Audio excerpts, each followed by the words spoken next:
First, Australians have never cared much what the rest of the world thinks of us. But you know what? Right now, we should care. The current mass lunacy that is afflicting the country is nothing to be proud of, and all it'll do is ensure ordinary Australians, not tennis stars, continue to be stripped of their liberties and required to abide by illogical, ineffective restrictions for many months to come. Let's be 100% clear. Despite what the shock jocks and politicians with an eye on opinion polls tell you, Novak Djokovic wasn't deported for lying on his application or for not qualifying for an exemption.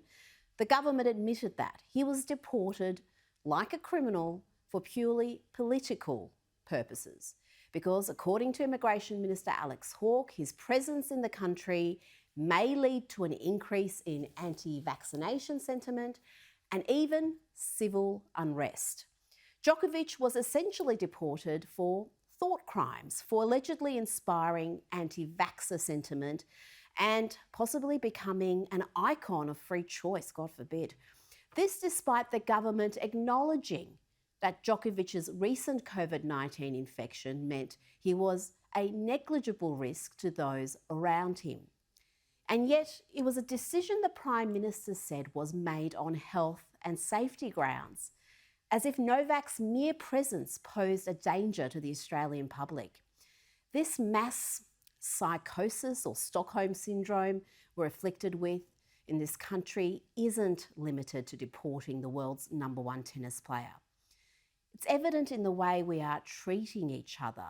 We are seeing formerly sane, rational people turning on each other and allowing fear to totally distort their perspective. The unchecked hysteria is evident in the numbers of people showing up to hospitals with mild symptoms. It is evident in the stockpiling of toilet paper, Panadol, and even rapid antigen tests. We have people lining up for hours for testing that may not be necessary. We have among the best vaccination rates in the world, and yet appear incapable of learning to live with a virus we all know will be endemic. No wonder the rest of the world is looking on bemused or aghast when vision like this goes viral. Morning exercise isn't normally a precursor to violence, but these are tense times. Knees and kicks to the face. And all, it seems, over social distancing. The man pummeled to the ground is Simone. He says he was doing laps of McAllister Oval at Parkville yesterday morning when he got too close for comfort. The couple ordering him to keep his distance from them and their 2 children. He couldn't believe it. I was so far away from them, and this guy deliberately hit me without any reason. It was pretty brutal. A passing cyclist filming part of the argument.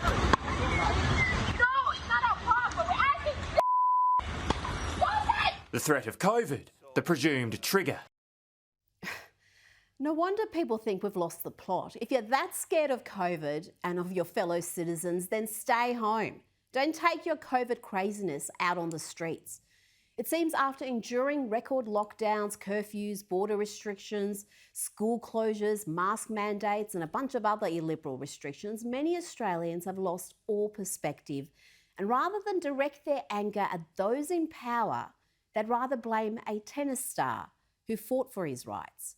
That misdirected rage has been picked up on by commentators overseas. TV host Dan Wooten wrote, "Australia is a country which has seen its moral compass turned upside down thanks to a hysterical and over-the-top response to a virus. Rather than question the complete collapse of a failed zero COVID policy that has wrought so much long-term damage on Australia, it's much easier for political leaders and the media to try to blame someone like Djokovic, who goes against the COVID orthodoxy." British columnist Damien Riley mocked the sheer craziness of the decision. He wrote, "Quite possibly the world's healthiest man has been deemed a danger to public health in a nation where 2/3 of adults are overweight or obese by a government that has at various points over the last 2 years done a more than passable impression of having gone completely nuts. Even during the worst stages of the pandemic here in the UK, I have often given silent thanks that I do not live in Australia, which as the months have slowly ticked by has increasingly revealed an authoritarian zealousness matched only by China and other tyrannical regimes. And this from Tom Slater, who wrote, "The fact is, he, Djokovic, was deported for what he believes, and that risks setting a chilling precedent. The idea that one tennis player could single-handedly send anti-vax sentiments soaring in this overwhelmingly pro-vax nation implies Australians are dimwits who uncritically take moral instruction from their favourite sports stars." And that is a pertinent point. Does the government really think we are so thick as to blindly follow a tennis player? How many people who weren't going to get vaccinated are going to rush out for their jab because Novak is no longer in the country? No, the government cynically made this decision with an eye on the polls. The more prudent path would have been to let the decision stand, particularly given it was the Victorian government that appointed the panel that approved Djokovic's entry. Within a couple of days, the controversy would have been forgotten and the Australian Open would have had an extra element of spice. But no, the Morrison government decided this was the issue they were going to prosecute with gusto.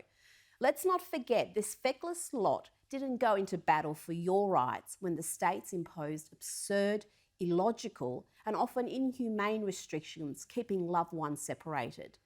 They didn't go into battle when grieving children were prevented from attending their parents' funerals, or when mothers were separated from their children, or when desperate people were not allowed to enter their own home state for medical care. We had thousands of Victorians stranded for months in New South Wales, unable to return home on even humanitarian grounds. No, the federal government didn't give a stuff about them. It allowed the states to impose the most draconian, destructive, and sometimes just plain cruel restrictions on Australians. But when it came to the world's best tennis player, they decided to pull out all the stops. And the sad thing is that according to the polls, the majority of Australians are cheering on this political posturing, even as the country records some of the highest per capita COVID rates in the world. Which begs the question, why are we imposing restrictions and requirements on overseas arrivals when it is Australia that is currently COVID central?